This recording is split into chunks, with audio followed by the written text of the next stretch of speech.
aw ni ɲankuma an b'aw fo an ka nin jamukan in kanuni na ale ni Energy TV filɛli la ka da wagati laban in gɛlɛya kan mun bɛ jamana in kan ka da M5 RFP ka wulikajɔ kan depuis juin kalo tile 5 ka da CEDEAO yɛrɛ ka wulikajɔ kan ka ɲɛsin Mali ma ka se k'an dɛmɛ an ka se ka bɔ gɛlɛya kɔnɔ CEDEAO n'o ye farafina tilebi jamana jɛkuluba tɔn ye u ye fɛɛrɛ dɔw tigɛ laɲini fɛɛrɛw ko Mali ka se k'o waleya an ka se ka bɔ gɛlɛya in na o laɲini fɛɛrɛw kɔnɔna na a kun ɲinina k'a fɔ ko an ka sariya sunsoba n'o ye cour constitutionnelle ye ko ka yɛlɛma don la an b'a ye k'a fɔ dɔgɔkun tɛmɛnen ka bɛn kalo tile 7 ma o mɔgɔw sugandira tɛnɛndon ka bɛn utu kalo tile 10 ma olu ye kalan kɛ ka siɲɛ kɛ ka se k'u ka baara daminɛ an b'a ye k'a fɔ n'a ta bɛ ɲininkali dɔ bɛ kɛ o yɔrɔ la an na se k'o kuma k'an ka babu kɔnɔ ka da gɛlɛya wɛrɛ kan n'o ye Assemblée nationale ye n'o ye an ka wasabulon ye gɛlɛya mun ɲɛsinnen b'o ma CEDEAO kun y'a laɲini k'a fɔ ko député 31 bɛ yen k'olu ka walan sɛmɛ an b'a ye k'a fɔ u kun ye wagati dɔ f'o la ko tile 10 an ma bɔ an nɔ na o la Assemblée ko gɛlɛya la ka na se gouvernement d'union nationale fana ma n'o ye jɛ ka baara gouvernement ye u kun y'o laɲini kɛ o ko fana o ma se ka waleya fo ka na se laɲini wɛrɛw ma an b'a dɔn k'a fɔ M5 RFP mɔgɔw ka laɲiniw kɔnɔna na jamana marali yɛlɛmani o fana b'a la bi ka se ka na kuma nin bɛɛ lajɛlen kan an ye wele bila honorable Buwaɲɔn Kulubali ma ale bi yan an b'a dɔn k'a fɔ député 31 mun fɔra ale y'o ɲɛmaa ye olu fana y'u ka kulu sigi u bɔra k'u hakilina fɔ fɔlen kan bi u n'an dɛmɛ ka an faamuya tuguni wale mun fɔra CEDEAO fɛ an kɛmɛ ka wele bila collectif dɔ in fana ma n'o ye député minnu ko k'olu namarala cour constitutionnelle tɛmɛnen fɛ n'o ye collectif des députés spoliés olu fana ka mɔgɔ kuma lasela an b'a fɛ yan n'o ye Ibrahima Kebe ye ale fana n'an dɛmɛ ka se ka faamuyali kɛ u fana ka wulikajɔ kan n'u hakilina ye nin ko in na ka se ka faamuyali kɛ nin bɛɛ lajɛlen na tugun an ye wele bila sɛgɛsɛgɛlikɛla dɔ ma hakili jagabɔkɛla don Bubakari Boku ale fana bi yan an y'a fɔ cogo min bi an ka babu bɛna boli nin kan yanni an ka don babu kɔnɔ ne tun bɛ fɛ ka Ibrahima Kebe ɲininka fɔlɔ an y'a mɛn k'a fɔ collectif aw bɛ taa mɔgɔ joli la aw yɛrɛ fɛ parce que an y'a mɛn ko collectif 2 de bɛ yen ou bien 1 de bɛ yen député spolié o la ayiwa ka foli di ma o de la an bɛ na sigi min daminɛ ala ma kuncɛla hɛrɛ la hakili la i ye gɛlɛya caman fɔ i ka kumadon na mais gɛlɛya ninnu a ma dogo mɔgɔ si la an ka jamana kan ninnu fana de bɔra la mɔgɔw tununa la mɔgɔw binna la yanni n b'i ka ɲininkali jaabi n bɛ tasibila kɛ ka tila olu ma ala mun sarakila a kɛnɛ ala m'an ka jamana basigila tiɲɛ kan n'i y'a jateminɛ k'a lajɛ an ka jamana kɔnɔ bi bi in na anw bɛ collectif min kɔnɔ n'o ye collectif de députés démocratiquement élus par le peuple spoliés par la cour constitutionnelle an ye circonscription 7 bɔ ɲɔgɔn kɔ de n'i y'a 7 fara ɲɔgɔn kan o bɛ taa député 30 de la 30 an y'a mɛn ko dɔw fana bɛ yen k'olu fana ko k'olu ye collectif de députés spoliés mun na n'o gɛlɛya ye aw n'u tun tɛ ɲɔgɔn fɛ wagati dɔ la wa bon an bɛɛ tun bɛ groupe kelen kɔnɔna na parce que don min na an bɛ groupe sigi sen kan wa i yɛrɛ y'a dɔn k'a fɔ gɛlɛya in bɛɛ wulila fɛn min na o de ye Manasa n'a jɛɲɔgɔn kelen ka deuxième tour résultat ninnu ka mɔgɔw ka jɛma yɛlɛma diyagoya k'a kɛ finman ye tile kan gori ngori fɛ bɛɛ ɲɛna c'est à dire maa minnu gagnera olu ka sebaya bɔsu la minnu ma gagné k'olu lasigi olu kunna i n'a fɔ min kɛra Kati i n'a fɔ min kɛra commune 1 na min kɛra commune 5 na ani yɔrɔ wɛrɛ caman na donc wulikajɔw kɛra o de la ka cɛsiriw k'o la donc o mankanw bonyalen initialement an farala ɲɔgɔn kan donc a yɔrɔw sɔrɔla minnu k'u bɛ premier tour la k'a mankan kɛra olu fana fɛ yen mais olu ma se ka nin wulikajɔ in ɲɔgɔn kɛ ka da daluya caman kan donc ka sababu kɛ an fa n'an ka karamɔgɔkɛ Usumani Madame Serefu Hayidara ye caman ser'o ma o fana ye wele bila an ma k'a fɔ a b'a laɲini an ka fara ɲɔgɔn kan mais comme il y a déjà un collectif blessé donc collectif blessé c'est quand ngania anya dani ngania fladi ka fanti fo yere ko anga député ya joro min boshira ana o ka se ama yani et pour d'aller en France d'accord comme nous non là ils disent qu'il y a aucun problème donc halini en fara la nyonka halini on tayni na bora amunu ya date dun fɔlɔ ni cour constitutionnelle y'an ka sebaaya bɔsana hali ni o sigira 5 ans o bɛɛ ye victoire dɔ de ye en soi donc maintenant an bɛ se ka jɛ ka baara kɛ janko a ɲɔgɔnna yɛrɛ kana k'an ka jamana kɔnɔ c'est pourquoi discussion yɛrɛ kɔnɔna la an tun y'a jateminɛ k'a lajɛ ko collectif yɛrɛ bɛ se ka yɛlɛma don n'a nataw la ka kɛ ONG sur les questions électorales bon CEDEAO ka maaw nalen donc kumaw ni fɛnw cayara donc CEDEAO nana ka dan circonscription 7 min ma donc a ma bɛn mɔgɔ caman ma donc u tun ye tasin kura yɔrɔ fɔ donc fɔ ɲɔgɔn ko nana o yɔrɔ de la o de la to bloc nana i n'a fɔ groupe nana ka kɛ d'accord o b'a yira k'a fɔ aw minnu b'aw yɛrɛ sɔrɔ n'i y'a jateminɛ hali ni collectif tɔgɔ fɔlɔ lajɛ i tɛ administration ko kuma mɛn a la cour constitutionnelle de don hali ni y'an ye déclaration surtout le 11 juin k'a lajɛ collectif tɔgɔ nin ye cour constitutionnelle de b'a kan mais comme a kun sigira ka ban donc an ko injustice bɛ yɔrɔ o yɔrɔ a bɛ injustice ye donc mɔgɔ caman nan'u ta da an tulo kan et puis an ye mémorandum dɔ yɛrɛ jɛ k'o baara kɛ ɲɔgɔn fɛ an yɛrɛ de kɛra o finaliser sababu parce que an ye kunnafoniya sɔrɔ k'a fɔ kulu dɔ olu fana m'u bolo jigin olu fana b'a la hali bi k'a fɔ kulu sigilen bɛ n'a ye ko namara kɛr'u la depuis premier tour la o la an bɛ taa député honorable Guagnon Kulubali an b'a yira k'a fɔ i ye IRD tɔnden mais o n'a ta bɛ aw ka jɛkulu in kɔnɔ n'i ma fili opposition b'a la majorité b'a la mɔgɔ fana b'a la mun tɛ nin si la o tɛ merci kuma diyara n ye ayiwa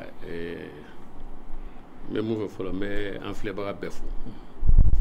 u bɛɛ ni wula u bɛɛ ni su ayiwa ko minnu kɛra jamana in kɔnɔ nin wagati in na k'a daminɛ nɔɔru kɛlɛ la ka taa centre kɛlɛ la ka na se M5 ka wuli ka jɔ o kɔnɔna ma su fɛn o fɛn bɔra o la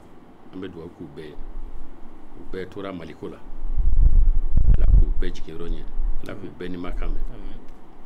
ayiwa jamana in u tora jamana in ko la cogoya min na ala k'a to jamana in ka sankɔrɔta u tun b'a fɛ mun ka laɲini mun ka sabati jamana in kɔnɔ ala k'o kɛ jamana fila t'an bolo dɛ ni jamana kelen de b'an bolo donc an bɛ kɛlɛ de kɛ fo ni jamana in ka développer fo jamana in tagacogo de ka ɲɛ kɛlɛ in kɛ kun ye o de ye ayiwa i y'a jɛkuluko mun fɔ nin ye comme CEDEAO nalen an y'a ye k'a fɔ ka se fɔ sisan kɛlɛ ninnu depuis wulila fɔ sisan mɔgɔ si ma anw lamɛn CEDEAO ka mission saba mun nana nana anw ma deli ka wele ka an ɲininka fosi la président ma an reçoit mɔgɔ si ma an reçoit ayiwa an y'a fɔ sisan an fana ka jɛkulu sigi Ibrahima y'a fɔ cogoya min na député 30 ye an fara ɲɔgɔn ka kɛ jɛkulu ye anw de ye député Kebe ko de député sukole u tɛ député olu ye candidat recalés de ye u bɛ se ka terme mun ka di u b'o fara candidat kan pour que député ka da i tɔgɔ kan fɔlɔ cour constitutionnelle ka arrêt de bɛ député tɔgɔ da i tɔgɔ kan mais tant que i tɔgɔ ma b'o la a kɛra ɲuman ye o a kɛra juguman ye o i tɛ député ye député fugulan tɛ se ka don i kun o man ka don i kun na o ye Mali sariya tagabolo ye bon donc o tɛmɛnen kɔfɛ anw y'an ka jɛkulu sigi parce que élection e b'a dɔn élection fan o fan tagala ye laɲini ye anw y'an ka liste don cogoya min na minnu bɛ k'a fɔ ko u ka victoire minɛnen don o fana y'u ka liste don o cogo la ayiwa bɛɛ b'a dɔn élection sariya de b'a la donc n y'a fɔ cogoya min na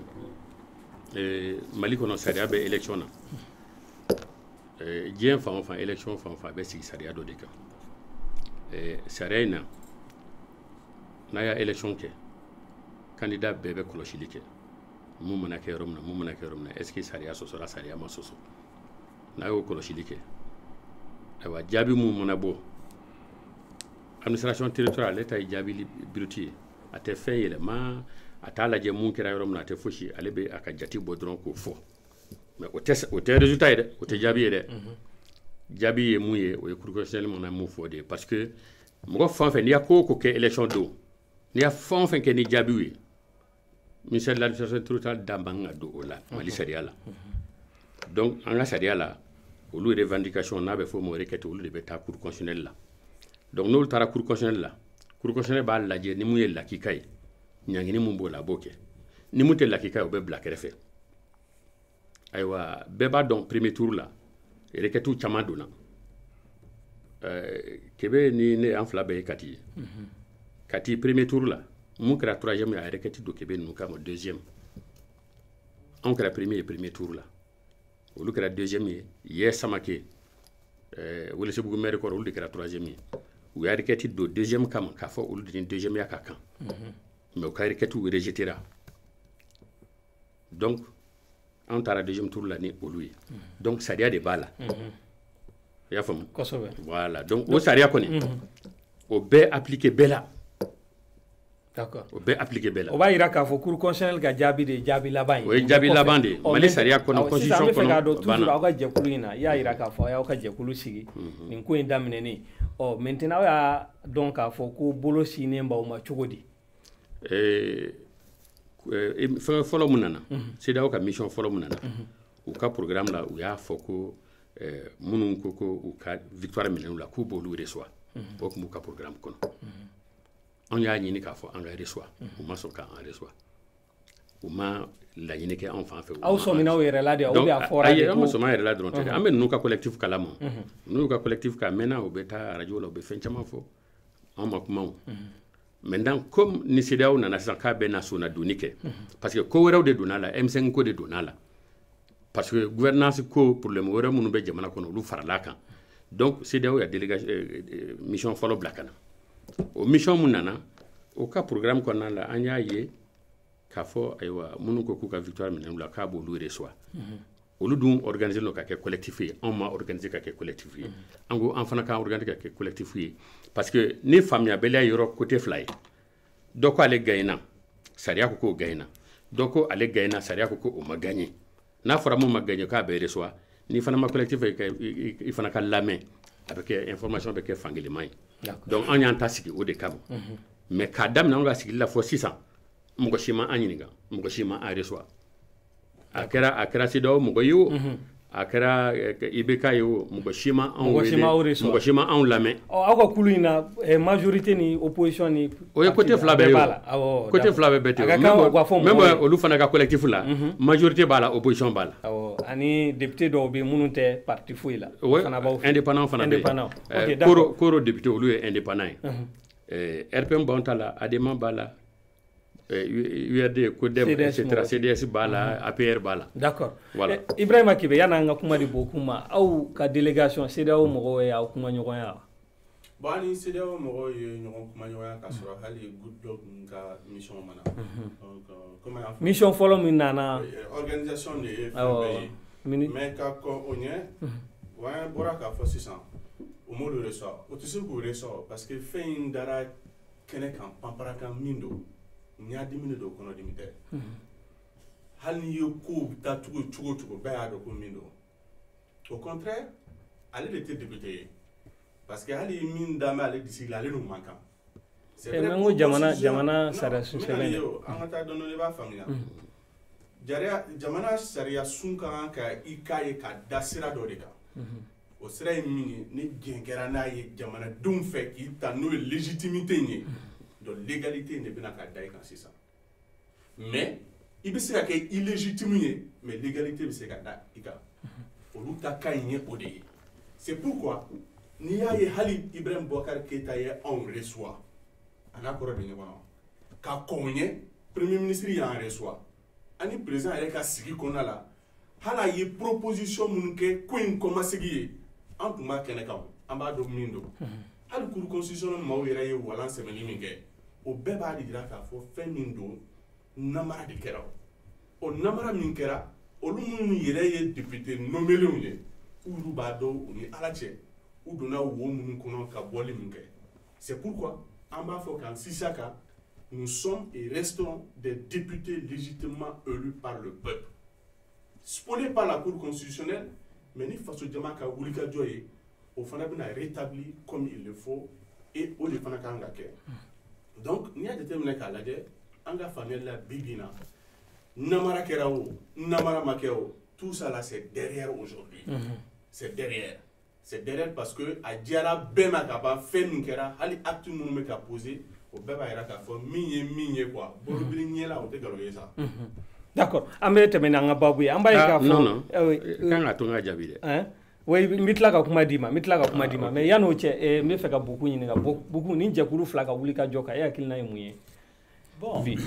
yana nga se u ka wuli ka joma il faut que d'abord anga assurer abe la halia mon kono fo parce que c'est important de comprendre que d'abord ni ya en sera ni yorobema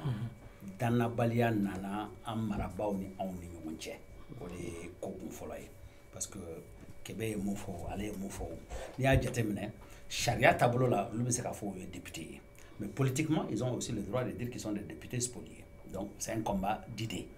maintenant juridiquement c'est vrai que cour constitutionnelle be posture mon kono akanga famu ka fo et ningeleya no madame nebi cour constitutionnelle de tout le temps ne hakli bala wati chama en même menace considérant que mon nana noyi parce que chaque fois ni élection kera global ya fo chogomina cour administration territoriale de provisoire de ti maintenant ni cour constitutionnelle mon fo c'est inattaquable oui anga charia ba fo chogomina donc ça veut dire que recours moumé citoyen boulot ni élection kera après la proclamation des résultats provisoires recours faut candidat bolo et cour constitutionnalité on va ira ka fo binkeri kan bimaki kan ni ne tien o ko tableau ni avec akechola maintenant fo nyon ko be na yoro dmena dana balia mun nana anga ni élection ko nana mais pour que o ka fam fana follow akorote ka fo ko fin tordelo ngunte mais ni zena élection anga jatimina ya ira kafo le fait que amam magamo kelena parce que follow ibaye opposition be kulu kelena majorité be kulu kelena donc na opposition de gauche ni opposition kumana ni parti au pouvoir ko kate kuma fait ferme la porte donc ikelemeti ga wo kono ibika kuma ke mati la mais ni zena élection législative kera chogomina c'est toutes les couches qui sont frappées c'est pourquoi aller bafo chez lui majorité opposition be ba kono ale fana fait non majorité opposition ba beba kono donc ça veut dire que fait mon keranati ka be élection konana na kuma me fait ka fo depuis wakati jan ni lameni makala o de nana waleya bi ka sababu ke a magaleno majorité là a magaleno do bela donc be de wala ki job parce que yakila ki déboulé donc a kera fanfla démocratie konana be famu wuli ka job mundo oui a be famu mais me fait ka mun fodron alliance munun kera ni konnana ni do ya qualifié d'alliance contre nature ça fait que follow ni groupe flata opposition be majorité be par exemple je me rappelle à l'URD en son temps le groupe opposition kono Soumaïla Yakuma Sougou be fo mo shima la mew il a dit qu'il a été volé personne n'a écouté la cour constitutionnelle il a décrié le fonctionnement mo ma la main ainsi de suite mais pourquoi avec mo be ka segui au aspect nungambi parce que avec un magabelle parce que un mali problème moi n'a m'a touché et là tu ne réagis pas donc tu penses que et protéger les nous bien nous de spolier les nous entre guillemets il s'agite peut-être que certains ne le comprennent pas mais nous tout sera vraiment donné là tu vas comprendre que peut-être que notre justice elle n'est pas aussi impartiale et aussi compétente qu'on le pense peut-être d'accord maintenant ni yo yoroboala amena CDAO ka approche ko am David la ka do kono yano che honorable globally bi awere sigile mbena ka fo assemblée geleya anobe bi anga crise na wa bon mo se ka fo assemblée geleya notala parce que kebe ya fo chogamuna ni ya ye président ou bien premier ministre ya ou reçoit e be jamana diriger jamana dendo willa aywa u beka réclamation ko beka manganci u ba fako fenkeru la an munun gayina fema ke an non donc u manga an wele folo munun ko fenkeru la no beka manganci no beka keleke ol de be wele ku nyini beka keleke u ka dalula joni u reçoit président fa ni premier ministre fa koroye odi bon ka fako olu gayina u ma gagné non élection kono ka fo résultat inversé ou bien ka voix do tigé amadame le bila en bébé 2002 kunte manasa yo 2002 o kunte manasa voix chama tigera o kuye Touré de Abdourahmane Baba Touré 2013 o kun ye Amadi Tamba de ye Amadi Tamba Kamara olu de kun ye cour constitutionnel président ye voix tigɛra a bɛɛ la 2013 yɛrɛ kɔrɔmasuru la an yɛrɛ fɛ yan Kulukoro région in kɔnɔ yan Nara anw ka alliance dɔ tun bɛ yen o de tun kan ka gagner résultat provisoire la o gagner provisoire la maintenant requête donnée Fallou résultat o annulera la commune de Fallou o annulé kɔfɛ Niamey Keita nous paie à son âme olu de gagner mais Amadou Kolo renversé olu ka mandat kɛ a ma kɛ ten wa bon ale b'a fɔ ko u gagner non u ma gagner parce que fɛn mun kɛra an ka kati cercle kɔnɔ n'i y'a suɲɛni kɛ n'i minɛna suɲɛni la ne bolo i kan ka maloya mais i man ka wuli ka kule kɛ fan bɛɛ non anw ye député u tɛ député dɛ politiquement u tɛ député ye les titres de député la fo requête cour constitutionnelle ka requête ka fɔ mais an b'a ye k'a fɔ i jɔ fɔlɔ bɛ nin n y'o yɔrɔ fɔ analyse ɲɛna i tɛ se ka titre ta k'a sɔrɔ i tɔgɔ ma kɛ requête kɔnɔ tant k'i tɔgɔ ma k'o kɔnɔ i ye candidat de ye i bɛ se ka dɔ wɛrɛ mun fara o kan i b'o fara o kan o kɔfɛ ni mɔgɔ min ko élection sariya a tɛ appliqué yɔrɔ dɔ la i gagné na dɔrɔn donc a kun ka to premier tour la n ko premier tour la anw kɛra premier tour la ni jama bɛ olu bolo munna ma kɛ premier tour la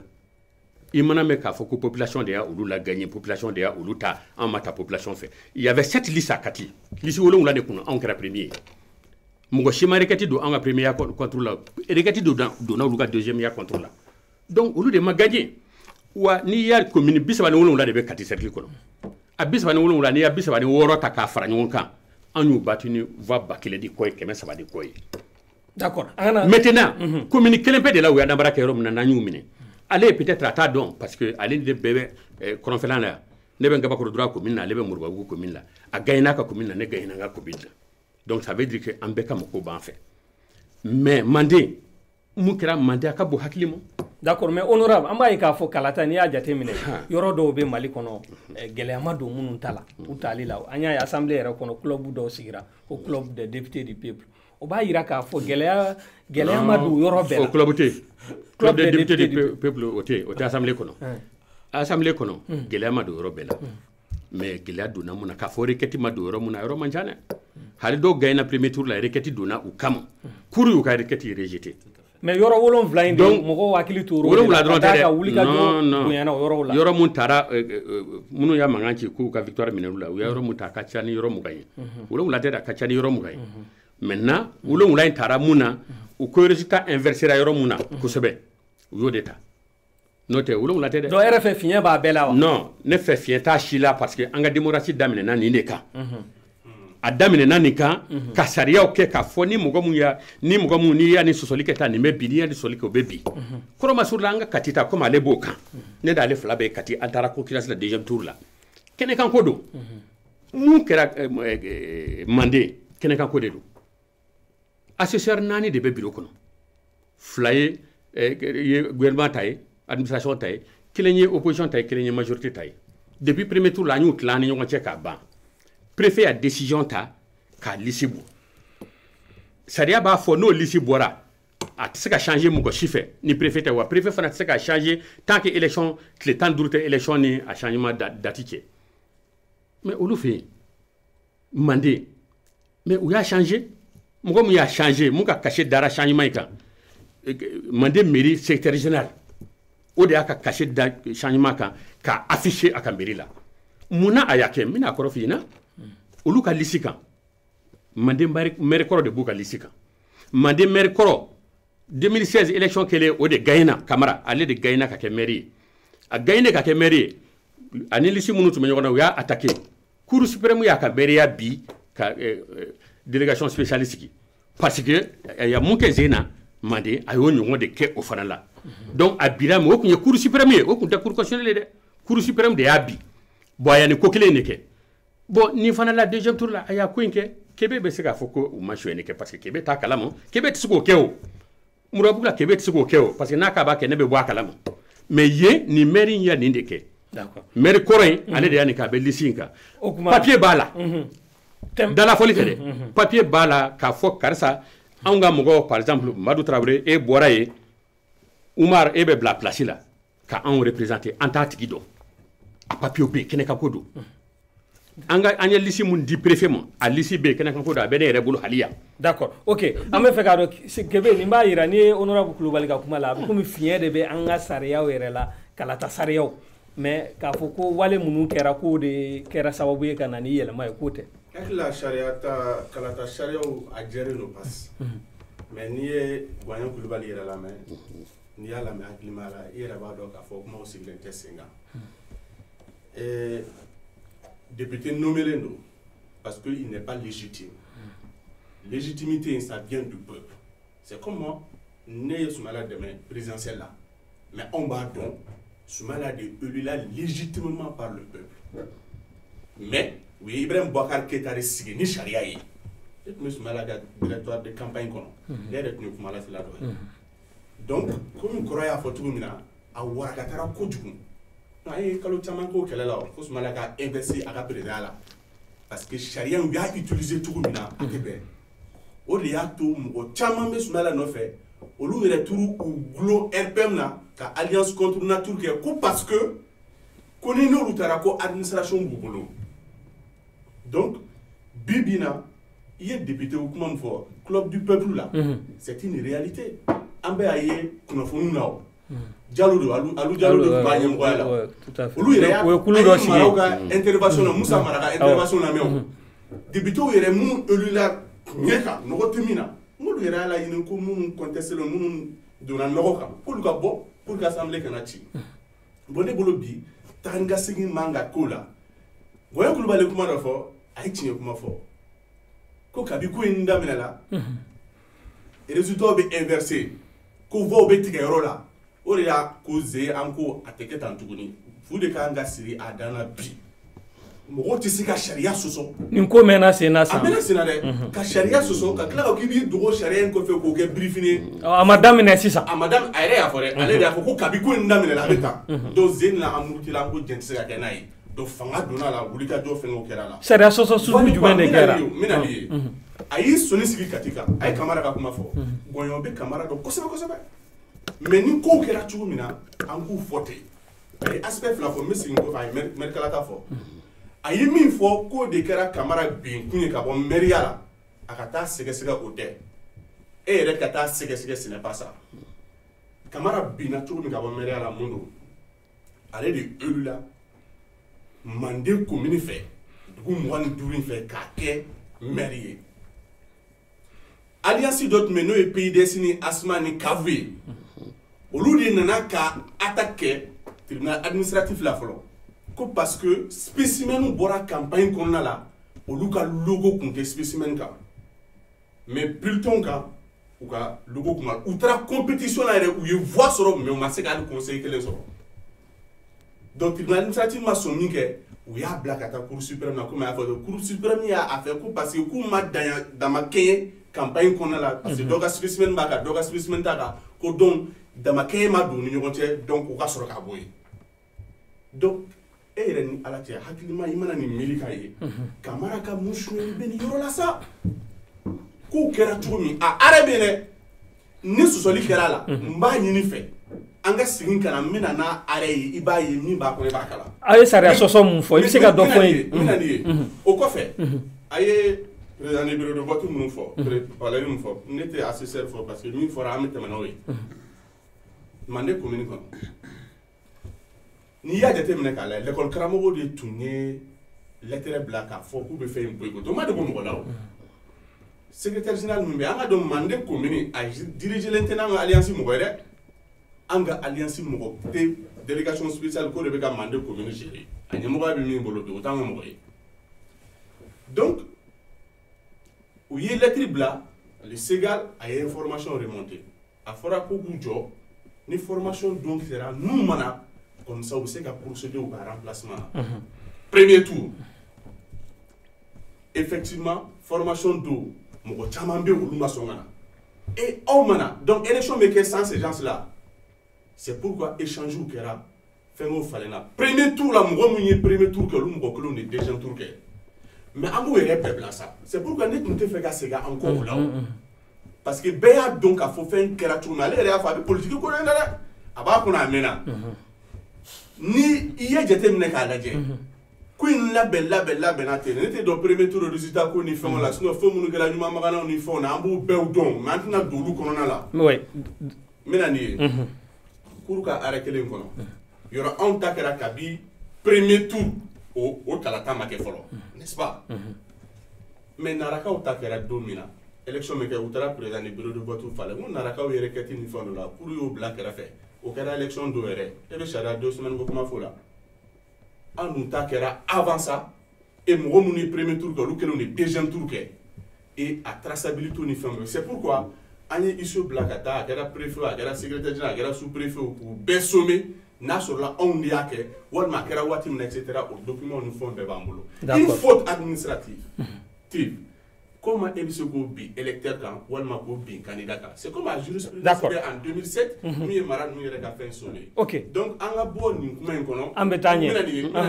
Ni me jabi kala, ne te bois kono, ni me jabi kala de, parce que avec mon faute de.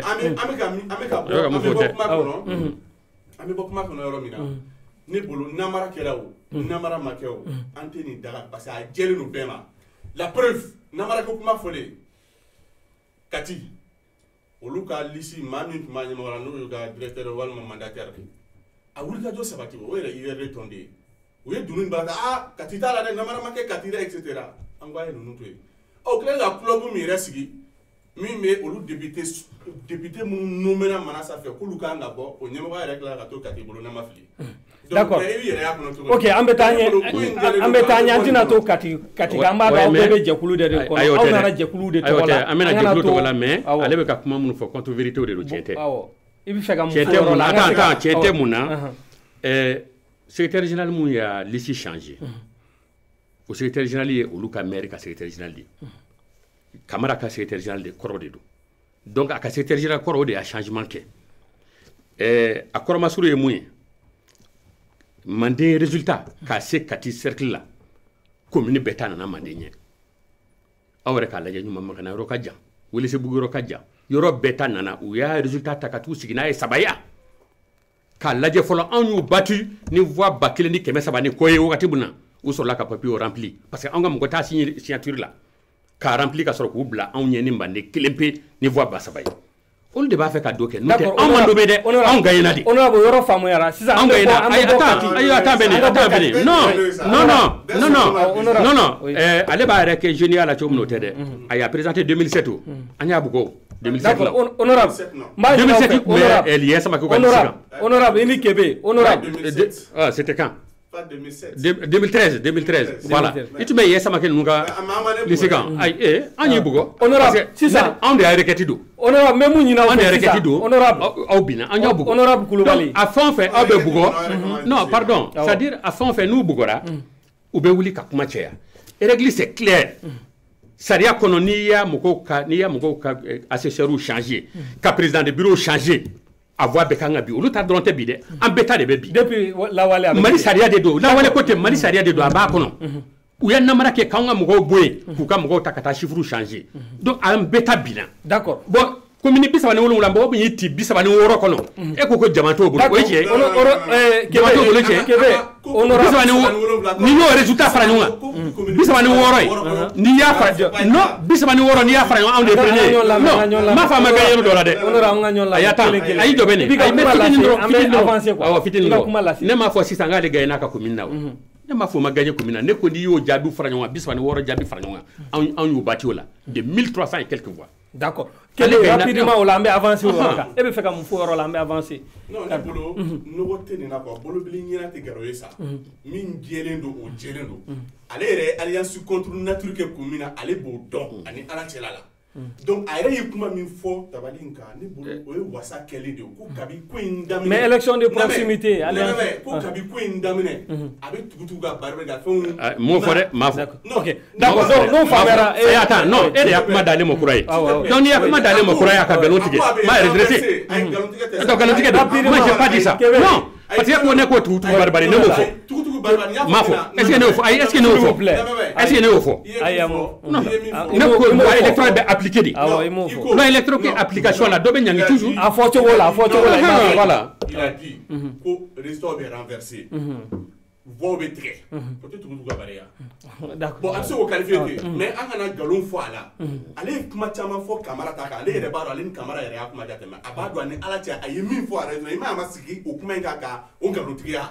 mais ne m'a fɔ n k'a ye nkalontigiya mais an k'o yɔrɔ bɔ kuma kɔnɔ d'accord n b'a ɲini aw fɛ sisan voilà sisan Kebe n b'a ɲini aw fɛ an ka avancer an ka bɔ Kati an ka bɔ Kati content ale bɛ s'il vous plaît honorable oui mais attends Béni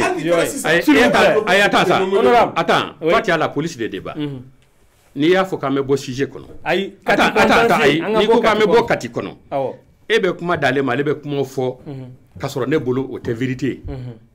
bon e bɛ tila k'a fɔ ko an k'a to ten voilà mais ne m'a bɛɛ jaabi o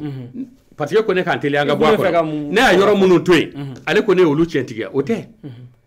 Mali kɔnɔ élection bɛ kɛ ni sariya de ye sariya la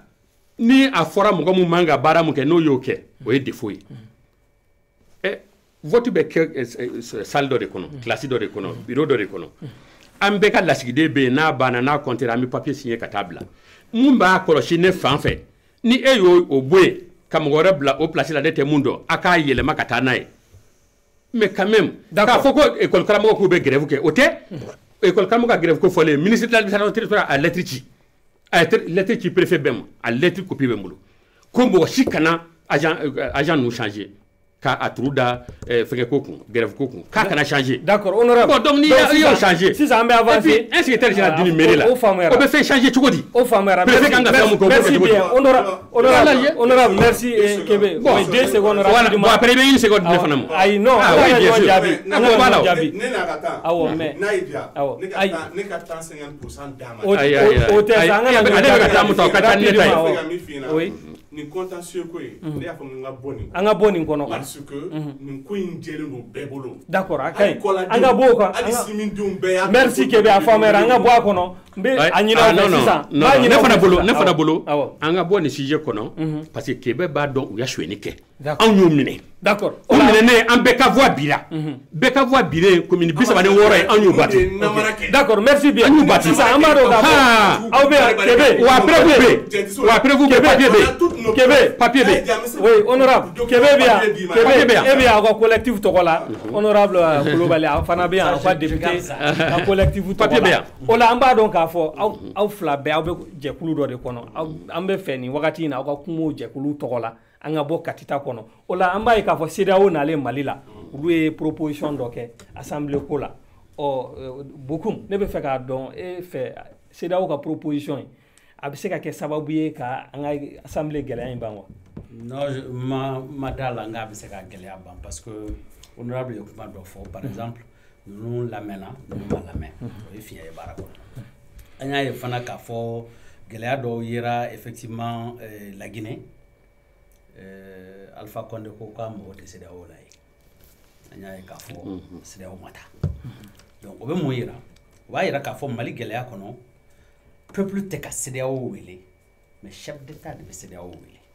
donc CEDEAO bɛ na ka na chef d'état dɛmɛ a ka sariya baara dɔw kɔnɔna na anw dun ka jateminɛ la CEDEAO kan ka baara kɛ jamanadenw de ye c'est-à-dire Mali ye CEDEAO man k'i bila IBK ka minɛn kɔnɔ donc u nalen o la an y'a jateminɛ k'a fɔ Goodluck Jonathan a ka démarche kɔnɔna na parce que chef d'état n'aw bɛ réunion extraordinaire kɛ a bɛ labɛn donc aux préparations kɔnɔna na on a vu qu'il y avait eu trop de précipitations à l'intérieur donc chef d'état aw tɛ se ka décision ta en 72 heures k'aw bɛ jamana kuturu sommer k'o ka don minɛn dɔ kɔnɔ k'a sɔrɔ bɛɛ ma lamɛn a lamɛncogo ɲuman na an y'a mɛn société civile mɔgɔ dɔw k'olu lamɛn dɔw ko k'olu ma lamɛn magistrat dɔw ko k'olu ma lamɛn ainsi de suite donc o nana ni fiɲɛ dɔw ye CEDEAO yɛrɛ ka taabolo la maintenant n'an y'a jateminɛ k'a fɔ CEDEAO ye mun fɔ assemblée nationale la sariya sɔsɔ don parce que a tɛ se ka kɛ i k'a fɔ ko député dɔw ka walan sɛmɛ sariya kɔnɔ o tɛ se ka kɛ maintenant ni décision politique don o décision politique man ka bɔ CEDEAO fan fɛ maliyɛnw de bɛ ɲɔgɔn faamu k'a jateminɛ nin ni nin bɛ bɛn an bɛnna nin kan an ka hakilina ye nin ye a y'an dɛmɛ pour que an b'a dilan a ka se ka don sariya kɔnɔ a ka se ka don ba la an bɛɛ bɛ se ka baara kɛ n'a ye cogo min na o ye assemblée niveau ye donc ni crise nana effectivement prérogative bɛ président de la république bolo ni gɛlɛya nana assemblée kɔnɔ a bɛ se ka assemblée ci o y'a ka prérogative constitutionnelle n'a ka d'a ye bi a bɛ assemblée ci segin bɛ kɛ élection ka délai fana b'o la pour que segin bɛ kɛ élection kan cogo min na teliya la pour que wasadenw bɛ se ka u ka baara kɛ cogo min na maintenant n'i y'a tugu o la cour constitutionnelle na o ka remembrelen don o fana ye CEDEAO ka laɲini ye mais cour constitutionnelle tɛ se ka remembrer c'est pas possible parce que remembreli kɔrɔ ye mun ye n'o y'a sɔrɔ manasa ninnu tun b'a kɔnɔ an y'a ye k'a fɔ an bɛ tila k'an da don cour constitutionnelle la komi o sigira ka ban maintenant mun ye assemblée ta ye fɔra u ko député 31 ka démissionner ɔ e yɛrɛ fɛ bi n ko député 31 la démissionner jɔn de b'o la démissionner donc c'est une solution politique, c'est-à-dire on suscite la démission. Ça veut dire quoi? Que en fait c'est une renonciation volontaire mais suscitée par une institution politique. Ça veut dire que ni président ni mɔgɔw ye ɲɔgɔn faamu sisan député 31 mais ni ko ko n ka député y'a bila i bɛ fɛn dɔ de fɔ n ɲɛna n bɛ mun faamu n k'a bila cogo di n k'a bila mun na ni n y'a bila mun bɛ yen parce que tu peux pas dire aussi à quelqu'un par exemple comme il l'a dit ni cour constitutionnelle ko k'ale gagne na ale ye député ye mais e bɛ se k'a fɔ député ma cogo di k'o ka walaha sɛmɛ ten ça ne passe pas même politiquement ça ne passe pas. Je prends un exemple. Le député élu il représente des gens. Ali Mouma élu, il représente des gens. Donc, la respectabilité pour nous voudrait que mon gagnant ou mon gagnant ou Beni Bounyakaka. Mais peut-être que Doy Garcia doit se wakati dola, ou yato au Kera député Domakai. Mais au croate kafo, quand il n'est pas représentatif. Bon, donc niveau représentativité qu'on il n'y Bounya Dokaka. Donc, au Bounya qu'on nana, ni fili nana, politiquement avec là. Donc, nous aussi ça, que les députés spoliés entre guillemets, par la Cour constitutionnelle. Maintenant, nous, nous avons requêté bla. Nous avons baraqué. Mais il faut qu'un consensus politique doit se faire. Qu'est-ce qu'on va leur proposer en contrepartie de leur abandon de cette requête ou de cette exigence? Maintenant, nous avons député élu là, ni Makaron Boulabi, reconnu par la Constitution de la République comme quoi ils sont des députés. Si on veut susciter leur démission, mais il faut qu'on leur dise dans quelles conditions ils doivent démissionner, pourquoi et le comment et qu'est-ce qui va s'en suivre. Donc nous, au Chibake, il faut qu'on ait Fodron démissionne comme ça. Je pense qu'aussi c'est quelque part une insulte vis-à-vis des institutions de la République. Ça, c'est non, oui, Ambado, article 61, il y a un député bêta sans douru de Kama. Voilà. Québec, au collectif ou à qui n'a pas c'est là où la proposition est quand. C'est là que la proposition est là qu'à faire un mindado autour de Sibira. C'est là où on allait à Kushi Chama rencontrer Anga Jamana. C'est nous moi nous voyons au moment où élection binga tigi Sénégal version babolo Sénégal papier au pays. En administration territoriale fana ñogoñe au Kumara. Donc agent be terrain quoi. On a fana ñoy. Agent be terrain ka mi taw yi maintenir an good luck nous ma ñogoñe. An CEDEAO ka mo gom de ñogoñe. Ko mission folo. Ani fengo kasoro délégation nous mala anga jamana. D'accord. Bon on allait au do programme na kami ñogoñe. Donc là le problème il y a femme kanya. Donc ce n'est plus la peine compte tenu du temps, ce n'est plus la peine on a sécurité parce que quand on look en la ligne on est terrain balisé yo chamana. Donc ni est déterminé que au bela c'est là où ni bemira au débat ira ka fo député nommé là. Ama fo mo ma voter re mo voter ye mun kan ka bonya parce que anga sigida la mo mais jama fam ba ma voter parce que ye boshin tigla ke. Donc sira bewo ira ka bi ma bi se ki yɛrɛ kalana filoma mais o ye fɛn ye min jɛlen mais olu ye proposition mun kɛ ko segi de ka kɛ élection kan proposition min kɛ an bɛ crise min na crise politique de don crise politique la comme an ka politique ɲɛmɔgɔ dɔw bɛ deli k'a fɔ cogo min na solution politique de kan ka apporter o la i n'a fɔ Guinée Bissau a ɲɔgɔn de la ka kɛ ye CEDEAO de taara o régler o kɛra président sigi de la mais nin na u ye proposition min kɛ ko minnu bɛ n'u nommera mais diplomatie sira kan il y a faut que nous contester les noms. Mais Kassoro, oui, mais c'est des députés qui ont été nommés. Donc, au lieu nomination là, c'est ça, au lieu qu'à Wallan Sebe, combien d'ailleurs élection partielle ou organisée là. Partielle, à Ougakuewa. Parce qu'on y est là, il y a une au dé qu'a fort, anga député yare. Jamana dou y est dans la mitaka dama ou hakeka segi ama.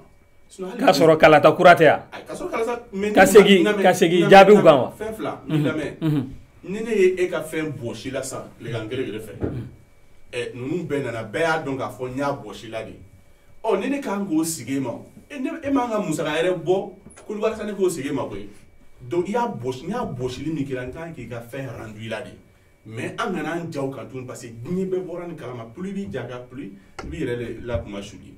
donc o kɔfɛ CEDEAO ye o proposition min kɛ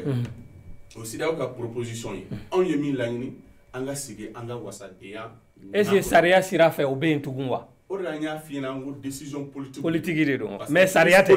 aw yɛrɛ sɔnnen bɛ k'a fɔ sariya tɛ mais Buye ye min fɔ ko b'a fɔ ko loi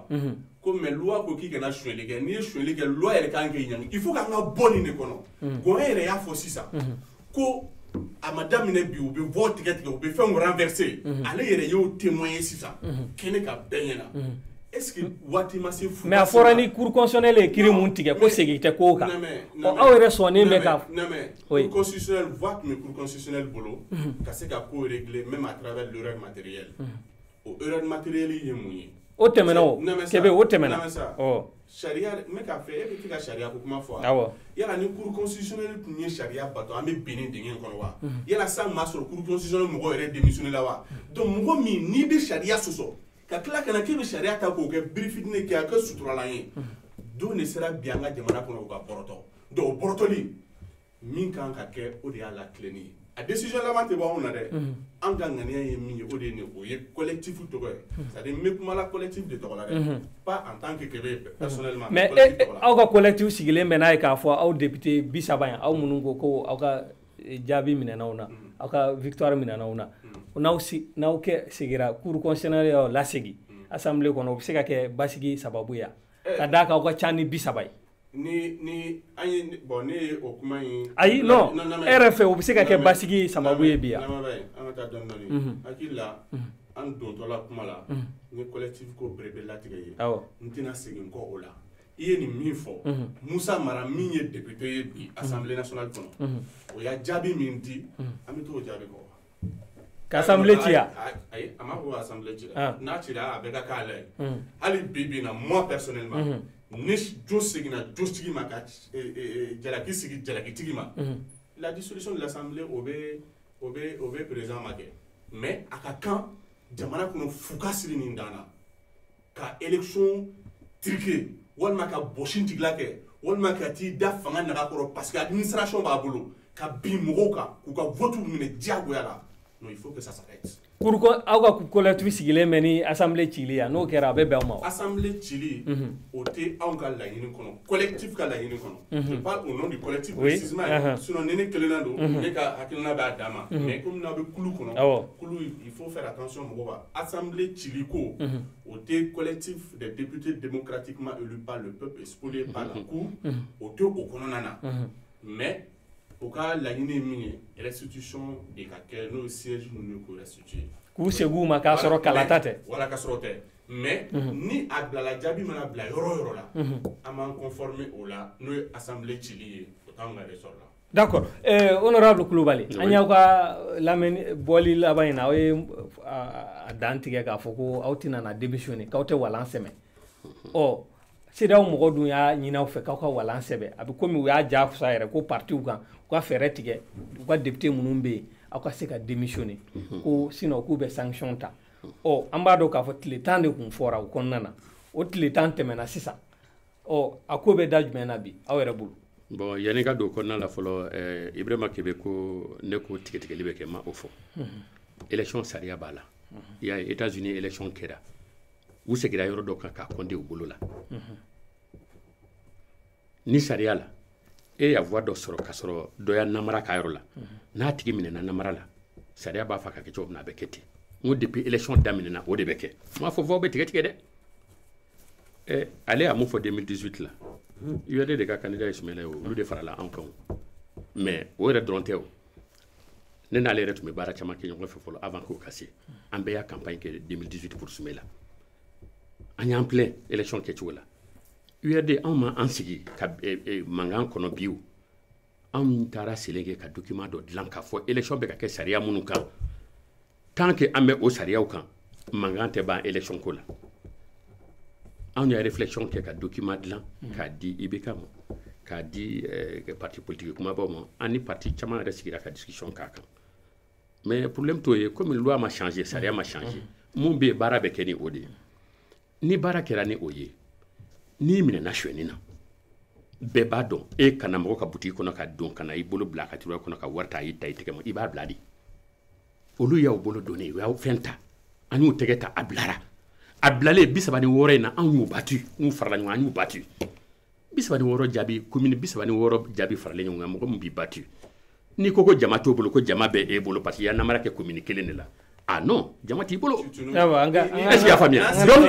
mais e de fɔlɔ ale de fɔlɔ y'a daminɛ ale de fɔlɔ y'a daminɛ ale de fɔlɔ y'a daminɛ a y'a ta sa an ka question jaabi ouais mais an bɛ se ka don détail la mais an bɛ se ka don détail la mais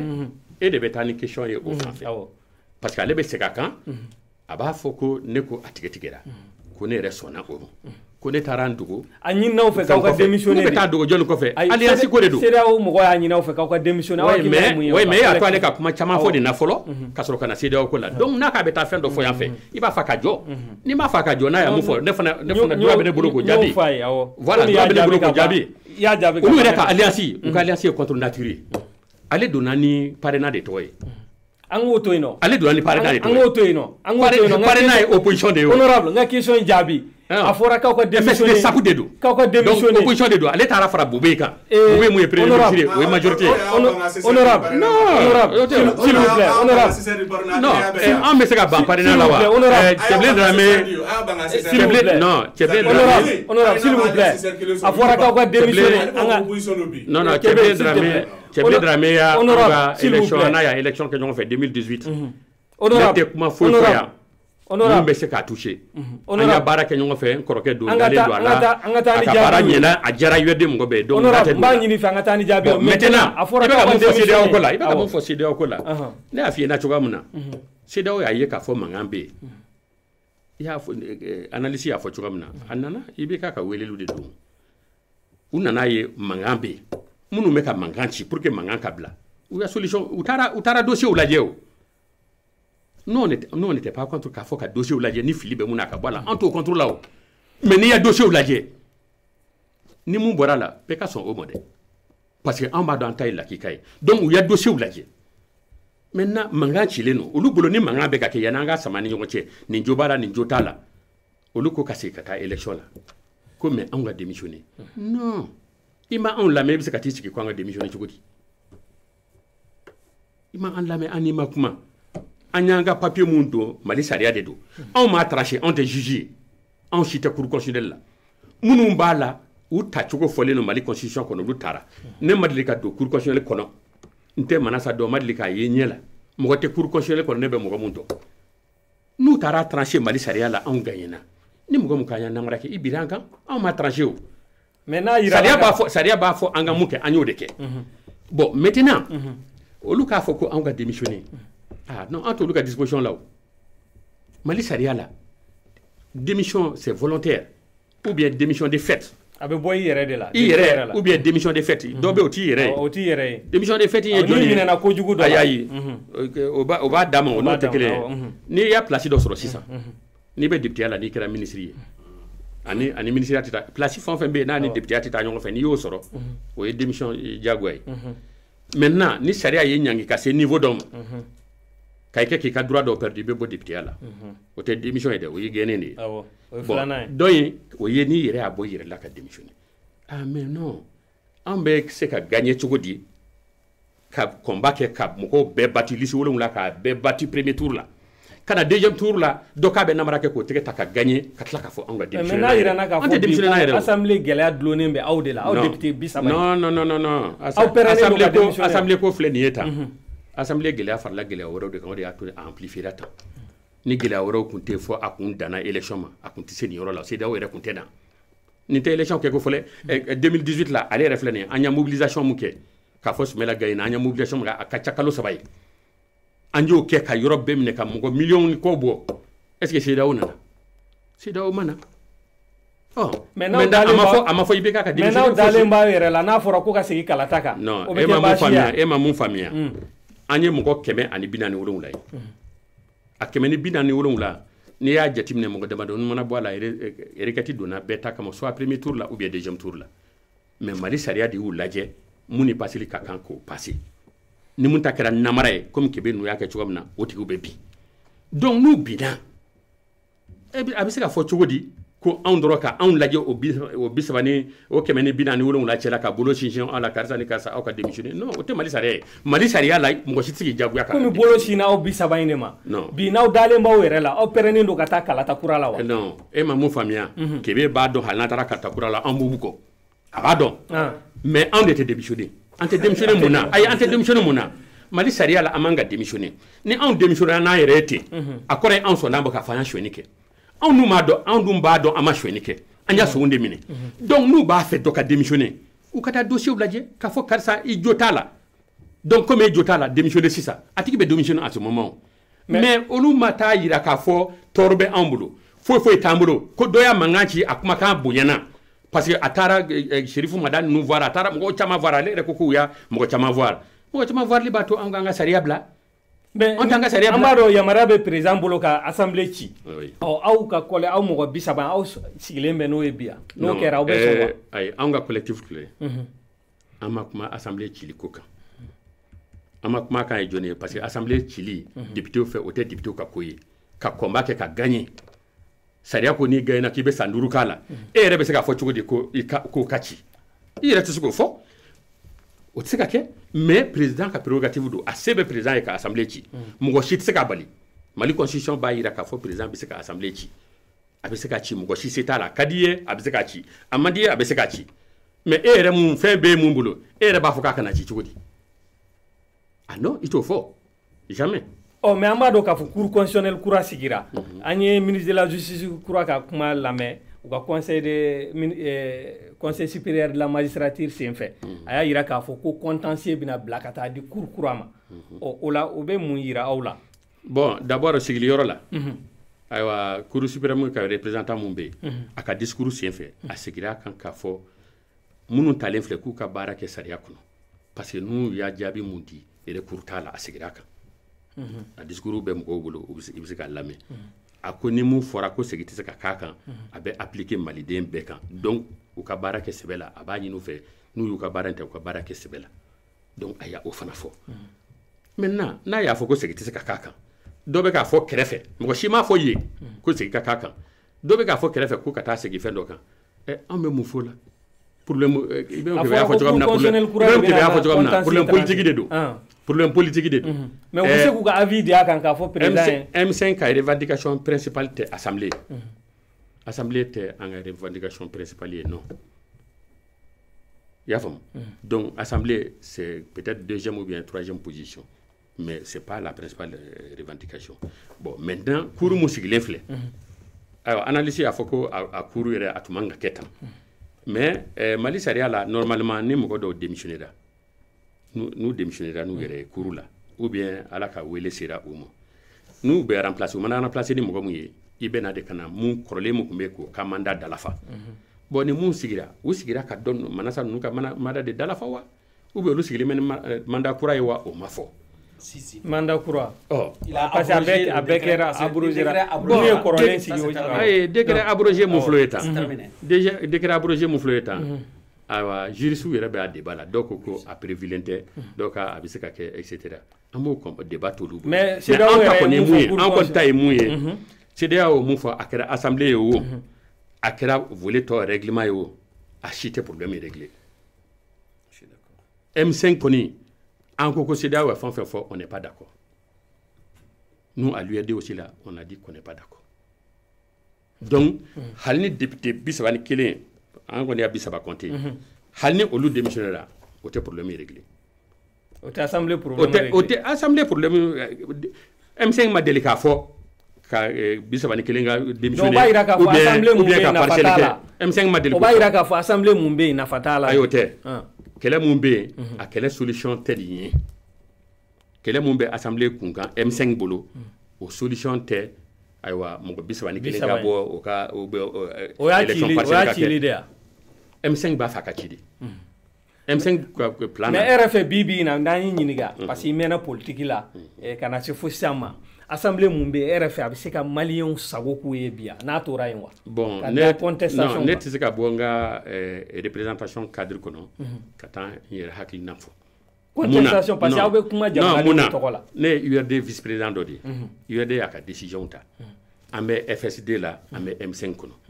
net se kana kuma wore fo mumbe bo M5 cadre kono ne be to o cadre kono yoro la ne mo ko ka solution nyini M5 ya ka proposition ke dans un premier temps ka foko ibeka ka boy kuma flatter anaka gouvernement na ka fanga be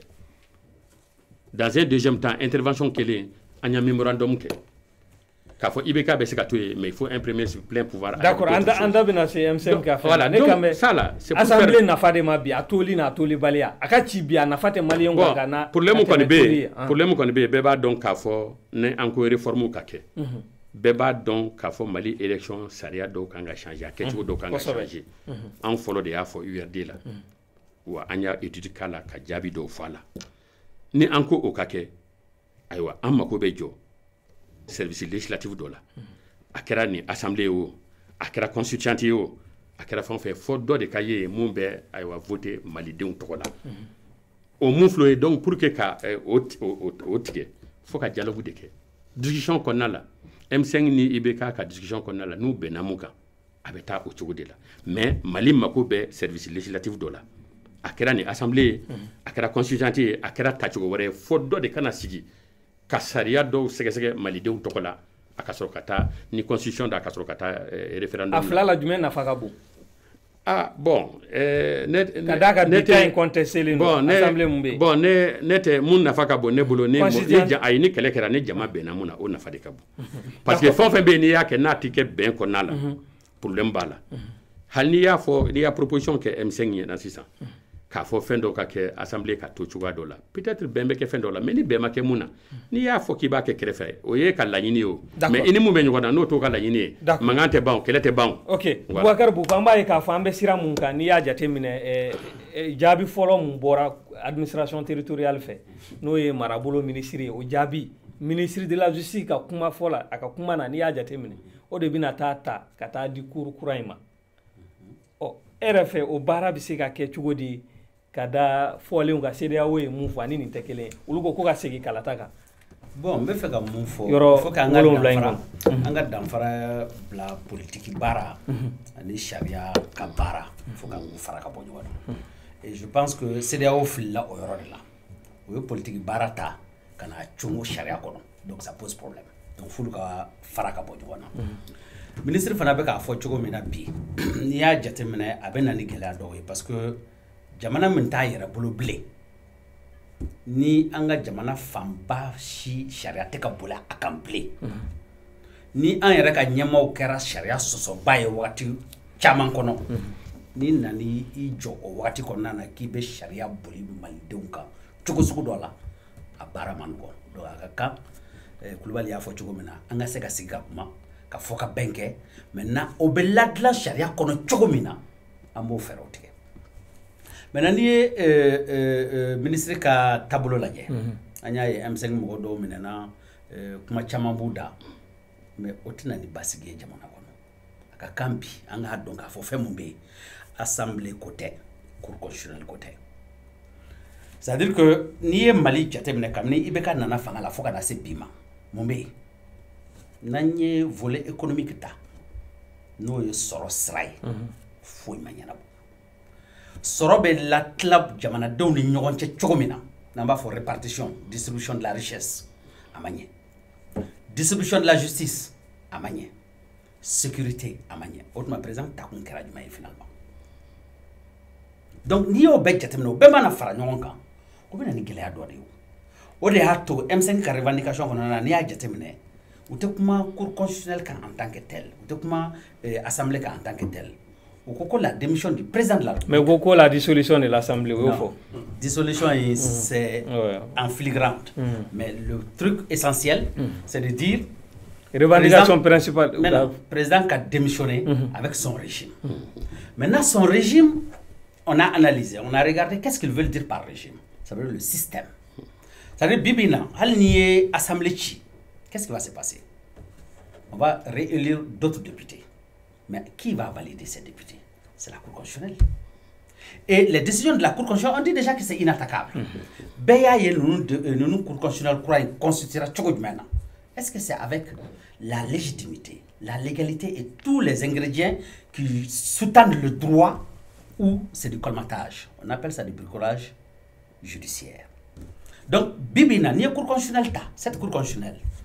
contrairement à ce que mon doyen pense, quand on abroge, ça veut dire qu'on a annulé. L'annulation, de facto, fait que cette Cour constitutionnelle que les Manassa ont connu, ce mandat-là est tombé à l'eau. C'est un nouveau mandat qui commence 600 Ça veut dire que ni député Kourakanga Siki, ni Cour constitutionnelle est au Baraké. Ou Tara Sangolon Ni président Kourakanga Siki 2023, Mami Kanko Baraké, ou une Cour constitutionnelle. Est-ce que Bi a formé le Kafo, Mamounou Tarabi, ou bien c'est qu'au Baraké la Walea, ben qu'on en a. Ka sababu ke asigil no fem mun kan wala njengene ndo dodi mun jengene ndo ala a jengene ndo yoro mina président se ka cour constitutionnelle ka mandat mu ye sangulo vla parce que président irabe mina mun kono o garantie cour constitutionnelle parce que le président de la République étant le premier garant de la constitution cour constitutionnelle de mina ndama mina mun ba to fanga mun ba bolobi ka foka ba disi goshi ka ye président mu to ndo dama cour constitutionnelle de bo ya maria dama mais au minayo anga sharia kona anya de telle façon que président kana se ko o minan ki ka tien ka ke monarque absolu o de ato cour constitutionnelle blala minan kono nous ka mandat kera atse ka lawuli atse ka mandat écourté maintenant comme sharia munu chokola ni décret tara président fait le président a la possibilité d'abroger les différents décrets maintenant au astuce juridique de ato ou dono kono c'est au ka conseil là ou nana do o abrogation ngono kata o Cour constitutionnelle a décret de nomination abrogé. Donc c'est juste un jeu. Mais moi, Cour constitutionnelle courant à mon tachugo, en bas de Syria ou qui est mon woro de fois. Mais au fond, ma charia kono. Au fond, ma charia kono. Mon woro de fois. Ni politique. Assemblée takuntala, en bas et si on veut prendre des décisions politiques, ça se prend avec l'ensemble de la classe politique. On ne vient pas en catimini imposer quelque chose à un peuple. Ça ne marche pas. C'est-à-dire, ni proposition Munkundo, si c'était bien réfléchi, Agneau de Fongo, les chefs d'État sont allés dans la précipitation. Le travail là devrait être bien fait. Par exemple, nous, Congo, par exemple, quand les députés ont voix, ils auraient recompté. Quand faut bon. Et puis, en ce cas-là, est-ce que nous taillons, on a ce qu'on a recompté. Bon, il y a on tranche. On peut faire. Mais tu ne peux pas venir seulement dire de façon cavalière. Bon, ça ne marche pas comme ça. Il faut expliquer au peuple Mumbai. Vous mettez ça sur la table. La transparence exige aujourd'hui que...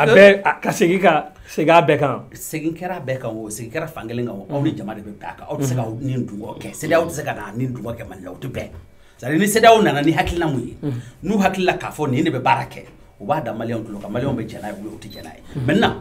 ni contentieux. On estime que le cour constitutionnelle est déjà dans le cas.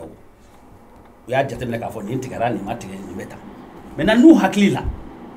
Quand faut que le cour constitutionnelle ma barake à quelque chose mana.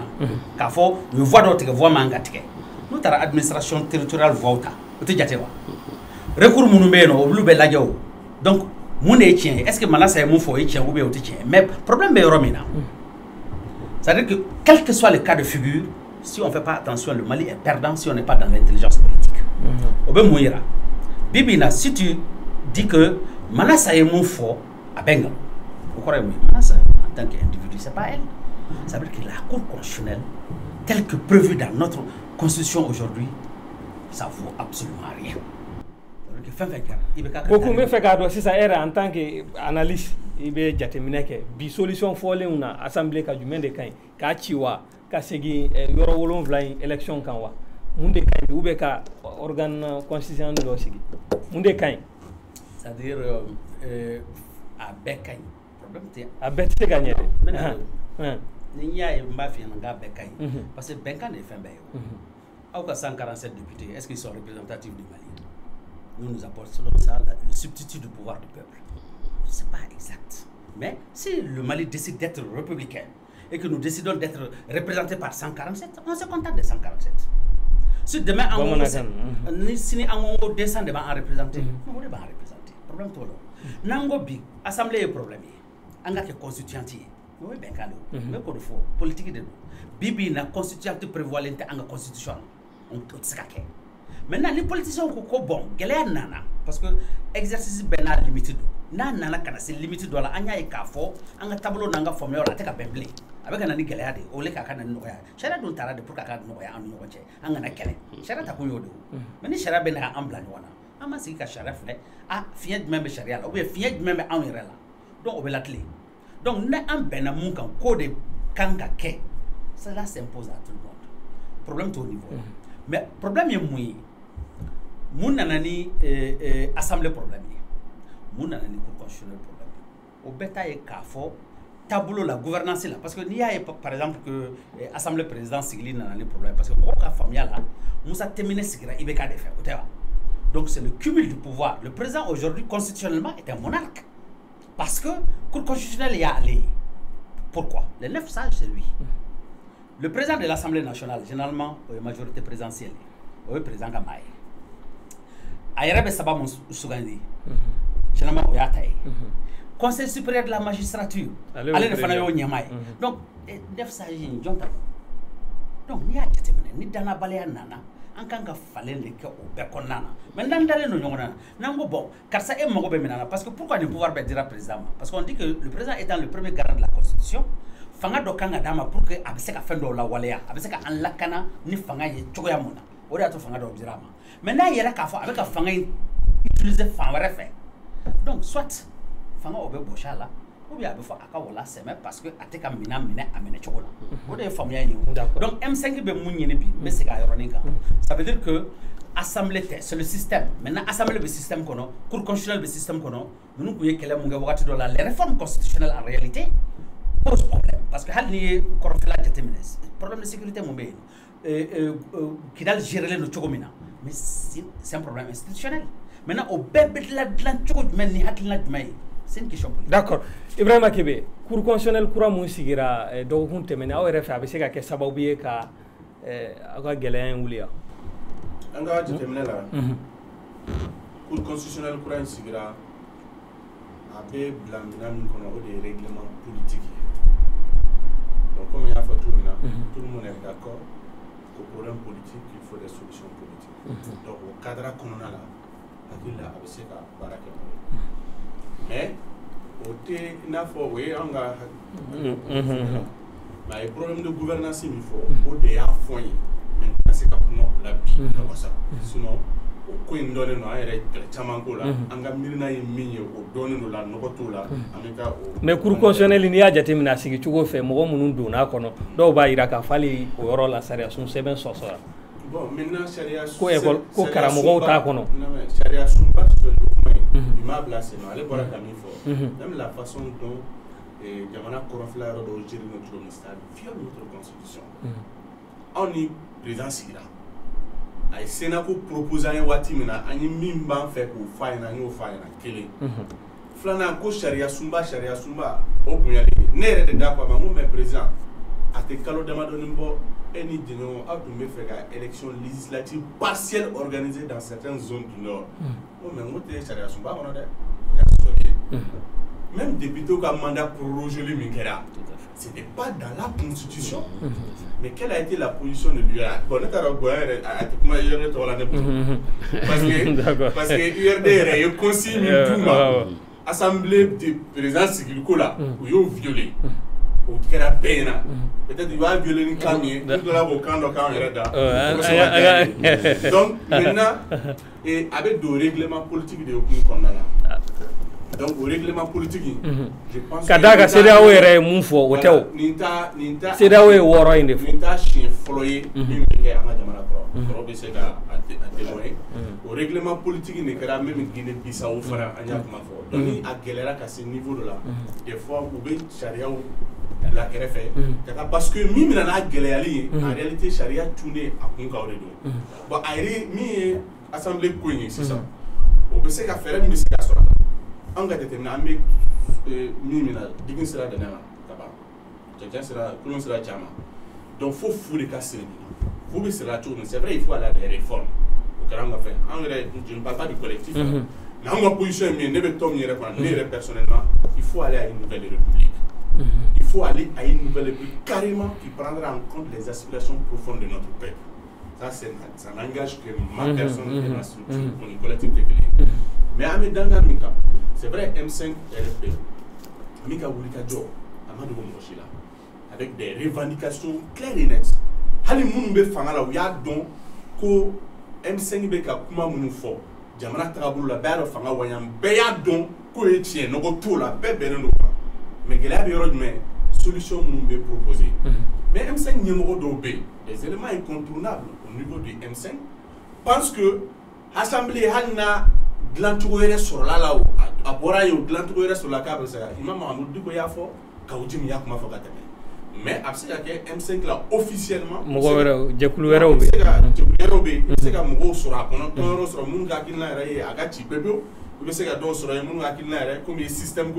c'est ça le plus important. C'est le système là qu'il faut. Bon, système où il y a le mani, tu sais qu'à Yoroni qui est mouillé assemblée, urgemment. Elle fait solution, mon fora.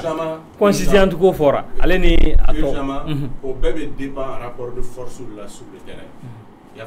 Mais collectif ou la position est mouillée là. Ni collectif la position fait. Collectif la position est mouillée. Par exemple, voyons nous y bossing de la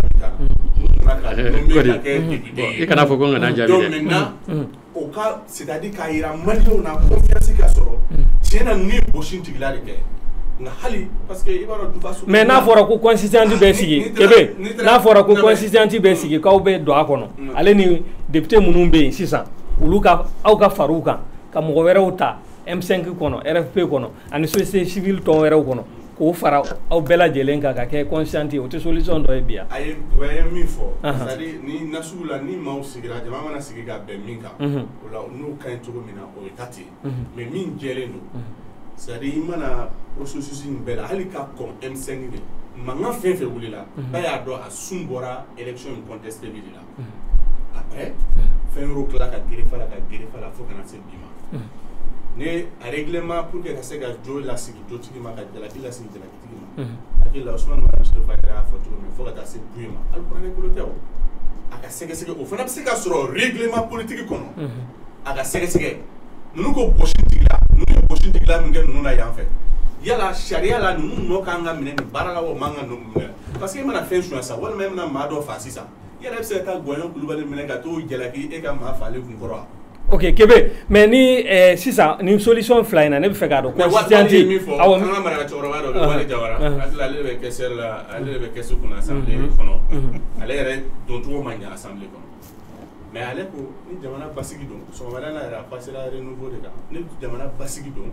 vraiment ale la be no ka démissionner. Oh, mais ne fait gado solution fly na muye ka constituanti sigi. Ale ni ka assemblée toy. Afla la amba do réforme baw de be ka jamana en kono. A jumɛn de nafa bɛ di jamana kan. Bon n'i y'o kɛ n bɛ bɔ collectif ka cadre kɔnɔ. Donc a bɛna dɔn an yɛrɛ ka tɔn yɛrɛ de ka fɛngɛ kɔnɔ directement. Bon n'a tɛ ɲangata yɛrɛ fɛngɛ ma. Oui baasi t'a la. Voilà donc je pense que c'est très important à mon avis. Donc collectif ka miirina a ma se o ma komi n y'a fɔ cogo min na. Collectif ka miirina ye min ye restitution des sièges de Gaké. Prenez en compte les requêtes. C'est clair et net. C'est un beau documenté le collectif a fait. Mais nous avons la constitution qui nous fait. Nous avons fait un d'appui quel oui, en dehors de tout ça, nous avons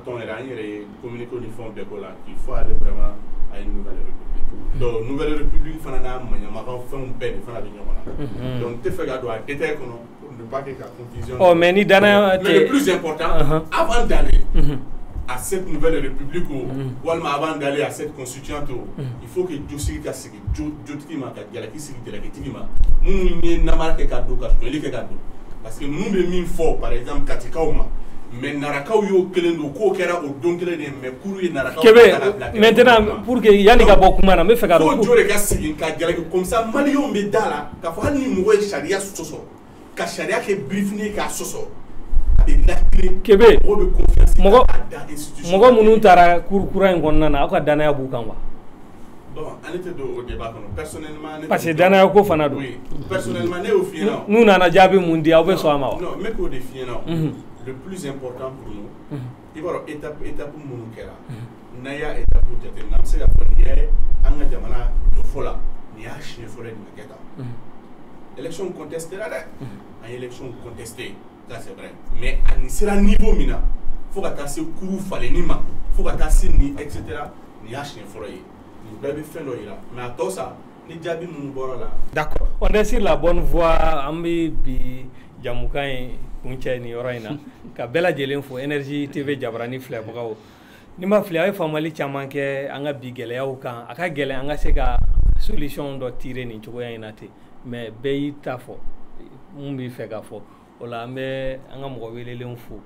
ka ira ola ka fa kun ye wele bla bi honorable Gwanyon Koulibalima ale yerde tondi o député bisaba muna fora ceda o fe ko ka démissionner ale au président o wulu ko kute démissionner Ibrahima Kebe nous est député bisaba munun ko kuka nyetara ka boshula ulu fana ka kumala selen kundo bi jamukan konnana ka fara Boubacar Bokun ka ale akili jagabo kala no analyse amba fo ala ka jamana basigi ala ka jamana de on kambe assalam